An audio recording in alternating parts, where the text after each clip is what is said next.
Rampa led a violent tribal movement against Madras Forest Act. In Kakori train, the Hindustan Republican Association looted the money bags being transported in a train to British treasury. There were also radical protests against the Simon Commission.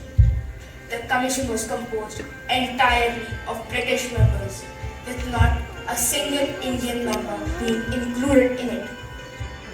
Simon, go back! Simon, wapas jao! Simon, go back! Simon, wapas jao! Simon, go back! Simon, wapas jao! Simon, go back! Simon, wapas jao!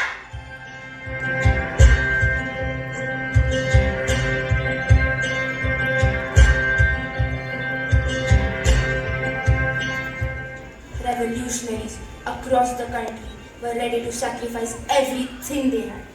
One of them was Bhagat Singh, the young boy who never forgot the incident of Jallianwala Bagh and kept the fire burning in him.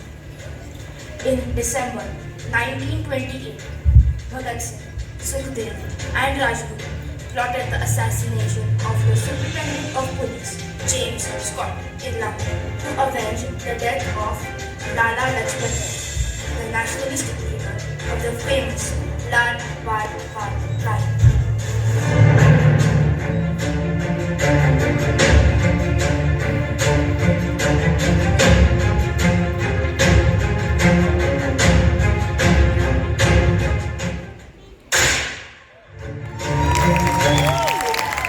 There is a mistake.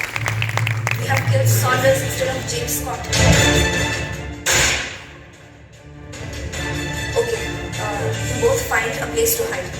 I will also escape to Calcutta. I will shave my beard and cut my hair. We will have to escape in disguise. But यारा, तू तो सिख है। मेरी भारत माँ से बढ़कर मेरे लिए कुछ नहीं।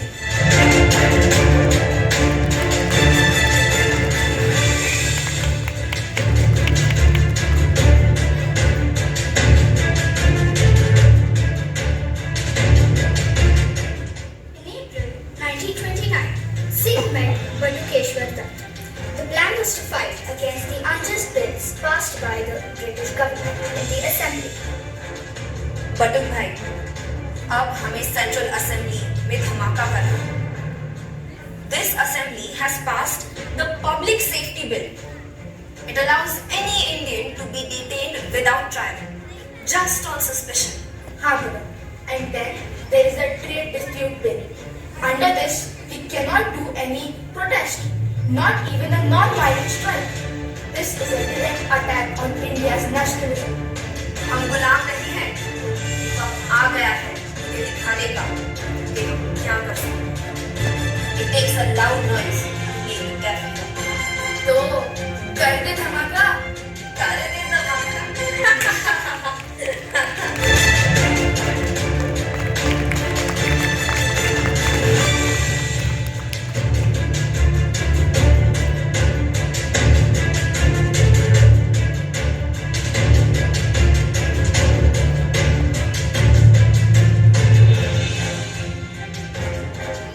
Bhagat Singh hurled bombs in the Central Assembly Hall in Delhi and raised the slogan of Inqilab Zindabad.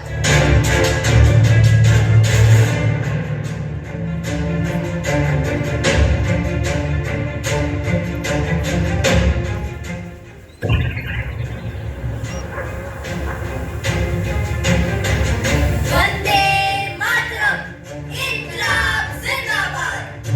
Vande Mataram! Inqilab Zindabad!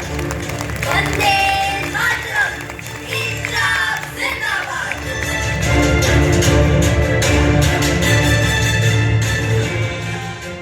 Vande Mataram! Inqilab Zindabad! Vande Mataram! Inqilab Zindabad! Vande Mataram! Inqilab Zindabad! Bhagat Singh's comrades, Sukhdev and Rajguru, were also arrested.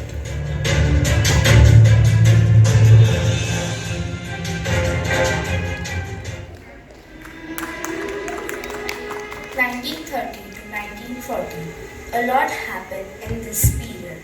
The Satyagraha strategy led by Gandhiji seems to be working. An important part of it was the Salt Satyagraha of 1930. It started as non-violent protest against the unjust salt tax imposed by the British government in India.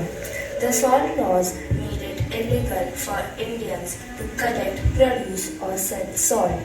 On 31st January 1930, Gandhiji wrote a letter to Lord Irwin requesting him to roll back the act. Gandhi is getting ahead of himself. Look at his demands.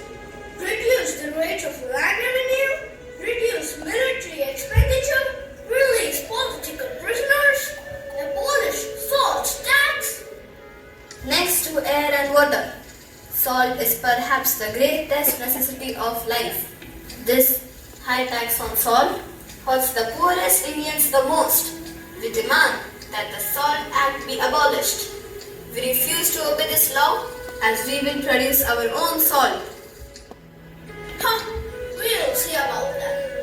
That is simply not possible. If we rule the country, then it's our rules. Pocho, send this message to Gandhi.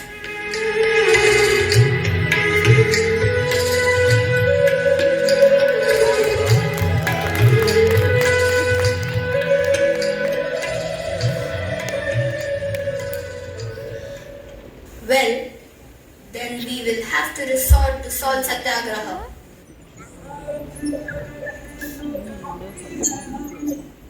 On 12th March 1930, Gandhiji started this march with 78 of his trusted volunteers.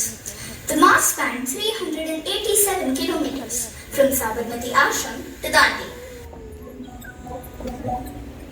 Sarojini Naidu. She was a prominent Indian poet and writer who played a significant role in the Indian independence movement.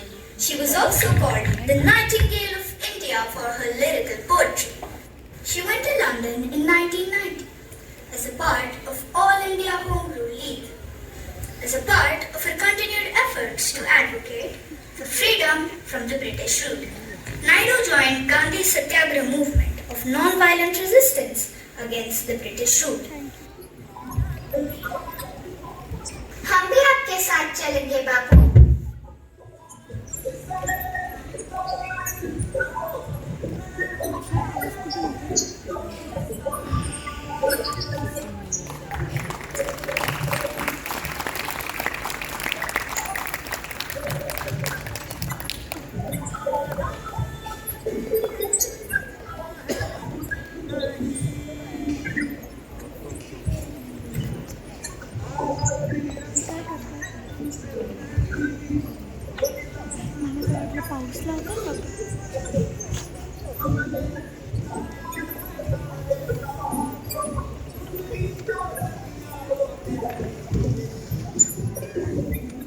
We have finally reached.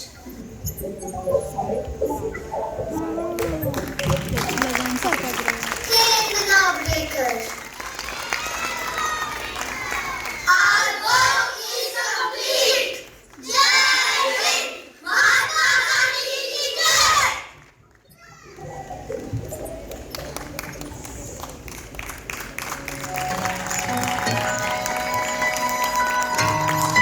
The little lawbreaker is sitting in a state of mourning, writing his article of triumph for young India. And I am stretched on a hard bench on the open window, open to the sea breeze, as far as the eye can see. There is a little army, thousands of pilgrims who have been pouring in since yesterday to this otherwise deserted and exceedingly primitive village of fishermen. Meanwhile, Peshawar, northwest frontier province, in British India,